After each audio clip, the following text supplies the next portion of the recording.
Hakim radhiyallahu anha menyertai beliau dalam peperangan. Ada Ummu Hakim bin Haris radhiyallahu anha ialah isteri kepada Hadrat Iqramah bin Abi Jahal radhiyallahu anhu.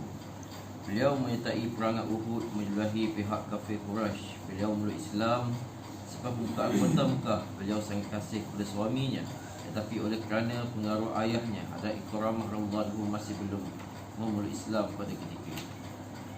Selepas kota Mekah ditawan, Hadrat Iqramah melarikan diri ke Yaman. Hadrat Ummu Hakim mendapat jaminan keamanan bagi suami daripada Nabi SAW. Lalu beliau sendiri menyusuli ke Yaman.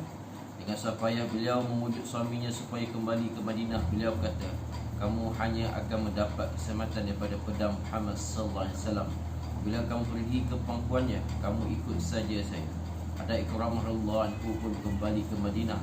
Telah memeluk Islam. Kedua suami isteri itu hidup dengan bahagia.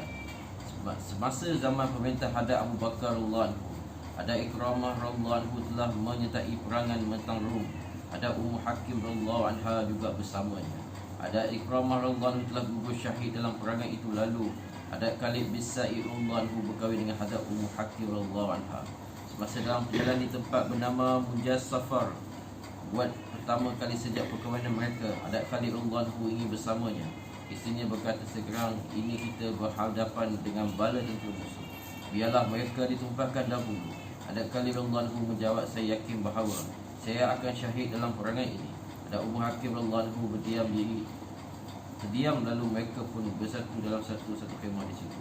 Pada esokan pagi, semasa Hadrat Khalid radhiyallahu anhu sedang buat persiapan untuk walimahnya, tentera Rom marah dan menyerang dengan segala kekuatan mereka. Dengan Hadrat Khalid radhiyallahu anhu pun syahid dalam pertempuran itu. Kemudian Hadrat Ummu Hakim radhiyallahu anha membuka kemah menjadi tempat mereka bermalam mengemas barang-barang. Lepas itu beliau sendiri mengambil pancang kemah dan bertempur dengan bunuh 7 orang lelaki berseorang diri. Abu Musafah. Kan? Pada zaman kita sekarang ini bukan hendak dikatakan tentang wanita, lelaki pun tidak akan bersedia untuk bernikah pada saat-saat begitu di medan perangan. Sekiranya berlaku juga pernikahan, maka apabila suaminya syahid tanpa diduga, pasti dia akan menangis dan terus menangis, sehingga kita tidak dapat pastikan lama masa yang akan berlalu dalam keadaan berkabung. Namun dalam keadaan semikian, hamba Allah SWT itu telah memulakan jihad dan membunuh 7 orang lelaki, sedangkan beliau seorang wanita. Kesyahidan Hadrat Sumayyah bin Hazar Ammar radhiyallahu anhu. Hadrat Sumayyah binti Khayyat radhiyallahu anha ialah ibu kepada Hadrat Ammar radhiyallahu anhu. Kisah tentang beliau telah pun berlalu dalam bab pertama kisah ke-7. Sebagai suami Hadrat Yasir radhiyallahu anhu dan putranya Hadrat Ammar radhiyallahu anhu, dia juga telah menanggung berbagai penderitaan dan kesusahan demi kerana Islam. Namun demikian, cinta yang sejati terhadap Islam telah bertunjang dalam hati, tidak mengalami perangan walaupun sedikit. Kadang-kadang beliau dibaringkan di atas anak-anak batu di padang pasir di bawah kepanasan matahari pada waktu tengah hari. Kadang-kadang beliau dipakai baju besi, dibiarkan berdiri di bawah pancaran matahari yang terik. Agak penderitaan itu akan bertambah perit apabila baju besi itu kepanasan akibat pancaran cahaya matahari yang terik.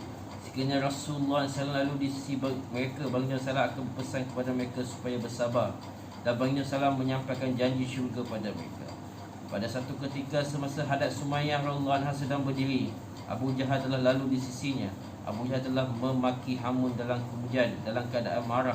Abu Jahal telah melembing kemeluannya. Disebabkan kecederaan itu, beliau telah meninggal dunia bila orang yang pertama syahid dalam Islam. Ada sebut terangan. Sepatutnya kita kagum dengan sifat sabar, tabah, cekal yang ada pada seorang wanita. Rahsianya ialah apabila suatu perkara meresap dalam hati, maka setiap sesuatu yang berkaitan dengan perkara ini akan menjadi mudah. Sekarang ini pun masih boleh didengari tentang berpuluh-puluh kisah cinta yang menunjukkan kesanggup mereka untuk mati demi cintanya.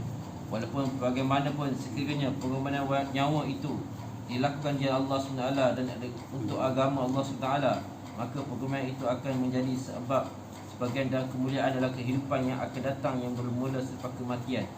Sekiranya pengorbanan itu dilakukan untuk tujuan keduniaan, maka dunia sememang telah berkorban, maka akhirat yang juga turut binasa. InsyaAllah. InsyaAllah. Amalkan Rasulullah. Alhamdulillah. Allah.